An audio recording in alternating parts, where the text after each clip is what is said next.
Hello दोस्तों, इस video में हम पढ़ेंगे द्विघात समीकरण के हल कैसे निकालते हैं, यानी क्वाड्रेटिक इक्वेशन के आंसर निकालने होंगे। तो देखो, द्विघात समीकरण चार रूप की होती है। सबसे पहले ax² plus bx plus c बराबर 0 के रूप में, और यहाँ पे देखो दूसरी होती है ax² plus bx minus c बराबर 0 के रूप में, और तीसरी होती है ax² minus bx plus c बराबर 0 के रूप में, और चौथी होती है ax² माइनस bx और माइनस c बराबर 0 के रूप में। अब हमें क्या करना होगा, इनके उदाहरण ले लिए मैंने।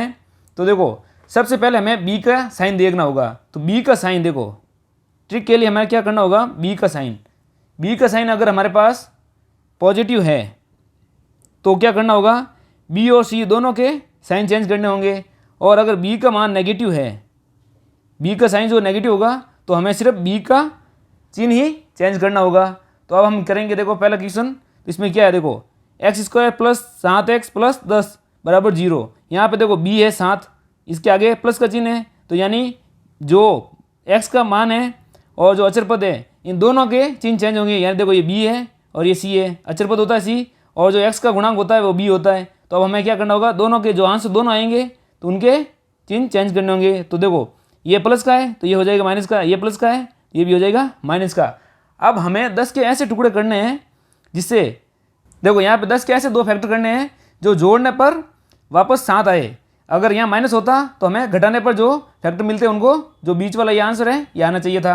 अब हमें क्या करना होगा, 7 के ऐसे दो टुकड़े करो, 5 और 2 हो जाएंगे, 5 और 2 को जोड़ेंगे तो वापस 7 बन जाएगा, और 5 और 2 को गुणा करेंगे तो 10 बन जाएगा। तो यहाँ आंसर लिख दे। तो बड़ा आंसर हमेशा पहले लिखना है और जो छोटा वाला होगा वो बाद में होगा। तो यही x के दो मान हो जाएंगे। उसी प्रकार देखो आगे वाला क्वेश्चन में हमारे पास क्या है, x² प्लस 25x माइनस 84 बराबर 0। तो देखो यहाँ पे देखो b का साइन क्या है, प्लस है। तो देखो हमें क्या पता है कि b का साइन अगर प्लस हो तो b और c दोनों के चिन्ह चेंज करने होंगे। तो b और c के दोनों के चिन्ह चेंज करेंगे तो क्या हो जाएगा, सबसे पहले हमें देखना है यहाँ पे देखो ये प्लस का है तो ये हो जाएगा माइनस का, अगर ये माइनस का है तो ये हो जाएगा प्लस का। अब हमें 84 के ऐसे दो फैक्टर करने हैं जिससे घटाने पर, देखो ये माइनस का चिन्ह है तो घटाने पर आ जाए 25। तो क्या हो जाएगा इसका आंसर 28 और 3, क्योंकि देखो इसको घटाने पर 28 और 3 को घटाने पर क्या आ जाएगा, 25 आ जाएगा, और इनको गुणा करेंगे तो 84 आ जाएगा। वैसे 21 और 4 भी इसके फैक्टर हो सकते हैं, लेकिन वहाँ पे जोड़ने पर आएगा, लेकिन हमें क्या करना है, घटाने के पर 25 आना चाहिए। तो देखो इसके ये दो आंसर हो गए x के। अब हम आगे करते हैं तीसरा प्रश्न है हमारे पास x² माइनस 19x प्लस 84 बराबर 0। अब हमें देखना है कि b का मान क्या है। b का मान अगर प्लस है तो b और c दोनों के चिन्ह चेंज होंगे। अगर b का मान माइनस है, b का चिन्ह माइनस है तो सिर्फ b का चिन्ह चेंज करेंगे। तो हमें यहाँ पे देखो b का चिन्ह माइनस है तो यहाँ पे सिर्फ b का चिन्ह चेंज होगा। तो ये माइनस का है तो ये हो जाएगा प्लस का, और ये प्लस का है तो प्लस का हो जाएगा।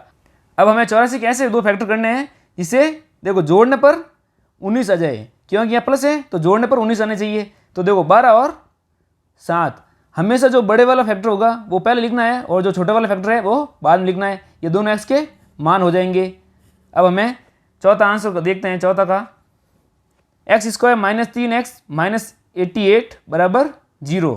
अब हमें सबसे पहले b का चिन्ह देखना है। b का चिन्ह माइनस का है तो सिर्फ b का चिन्ह चेंज होगा। तो यानी कि ये प्लस का माइनस का है तो ये हो जाएगा प्लस का, क्योंकि देखो b का अगर चिन्ह माइनस हो तो सिर्फ b का चिन्ह चेंज करते हैं।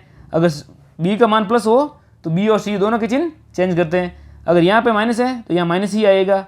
अब हमें 88 के ऐसे दो टुकड़े करने हैं जिससे वापस घटाने पर 3 आ जाए और गुणा करने पर 88 आ जाए। तो देखो क्या हो जाएगा, 11 और 8, 11 को 8 से गुणा करेंगे तो 88 आ जाएगा, और 11 में से 8 जाएंगे तो 3 बन जाएगा। ये दोनों हमारे x के मान हो गए। ओके, धन्यवाद दोस्तों।